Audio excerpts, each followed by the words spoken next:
Just 2 days back, there was a major sell off across many asset classes, be it US equities, cryptocurrencies, and gold class. और इसका जो reason है मैं आपको आज detail में समझाता हूं कि ये ऐसा हुआ क्यों। सबसे बड़ा रीज़न था कि यूएस का जो एम्प्लॉयमेंट डाटा है वो बहुत ही अच्छा आया। सो यू विल थिंक कि यूएस का एम्प्लॉयमेंट डाटा अच्छा आया तो इससे सारे एसेट क्लासेस कैसे डिस्ट्रॉय हो गए, कैसे उनकी वैल्यूएशन कम हो गई। तो ये बहुत ही एक अच्छा इकोनॉमिक्स का कंसेप्ट है। इसको बहुत बहुत आपको एक लेमन टर्म्स में मैं समझाता हूँ। एंटिसिपेट किया जा रहा था कि एम्प्लॉयमेंट डाटा जो है यूएस का, वो यूएस नई जॉब्स क्रिएट करेगा अराउंड 80,000, और यूएस ने नई जॉब्स क्रिएट करी around 1.7 lakhs, more than double. तो इससे क्या हुआ कि जो वहाँ का फेडरल रिजर्व है, जो जैसे यहाँ पे आरबीआई है, जो वहाँ का सेंट्रल बैंक है फेड रिजर्व, तो उसने एंटिसिपेट किया था कि शायद यूएस का डाटा, एम्प्लॉयमेंट डाटा अच्छा नहीं आएगा। तो लेकिन जब डाटा ओ एक्सपेक्टेड लाइन से भी बेटर आया तो अब क्या होगा। अब आप ये सोचो कि इसको बिल्कुल नॉर्मल टर्म्स में सोचो कि अगर बहुत ज़्यादा जॉब्स क्रिएट होंगी, बहुत ज़्यादा एम्प्लॉयमेंट क्रिएट होगी, तो उससे क्या होगा, तो इकोनॉमी में डिमांड बढ़ेगी। लेट सपोज मेरे पास भी 50 रुपीज़ है, आपके पास भी 50 रुपीज़ हैं, और हम एक ब्रेड का पैकेट खरीदने गए, तो शॉपकीपर देखेगा अरे ये दोनों ही मुझे 50 रुपीज़ देने को तैयार हैं, तो मैं क्यों ना इनको 51 रुपीज़ में बेचूं। तो इसी को हम इन्फ्लेशन भी कहते हैं। तो ज़्यादा इंप्लॉयमेंट की वजह से इन्फ्लेशन बढ़ जाता है, और इन्फ्लेशन को टैकल करने के लिए जनरली फेड रिजर्व, जो कि वहाँ का सेंट्रल बैंक है, वो क्या करता है, रेपो रेट्स को इंक्रीज करता है। क्योंकि रेपो रेट ज़्यादा होगा तो उस वजह से क्या होगा कि उनके जो कमर्शियल बैंक्स हैं उनको ज़्यादा रेट ऑफ इंटरेस्ट पे पैसा मिलेगा, और वो रिटेलर्स को, बिजनेस पर्सन को ज़्यादा रेट ऑफ इंटरेस्ट पे पैसा देंगे, तो लोग कम बोरो करेंगे, तो लिक्विडिटी मार्केट में कम होगी।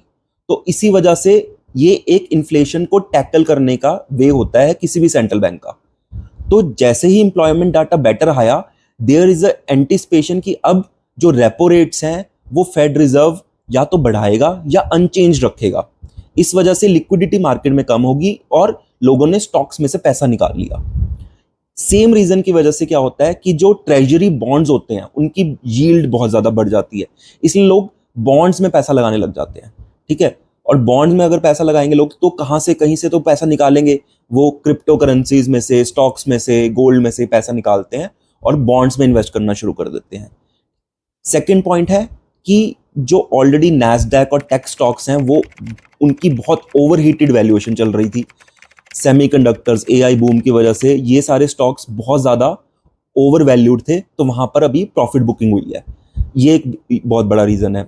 एक रीज़न है कि जियोपॉलिटिकल कंसर्न्स, जो हमें पता ही है कि जो मिडल ईस्ट में टेंशन्स हैं उसकी वजह से जो ऑयल प्राइसेस राइज हो रहे हैं और इन्फ्लेशन के जो कंसर्न्स हैं उस वजह से भी मार्केट को इफेक्ट हुआ है। बट एक और जो बहुत बड़ा रीज़न है कि स्पेसएक्स अपना वन ऑफ द बिगेस्ट आज तक का आईपीओ लॉन्च हो रहा है।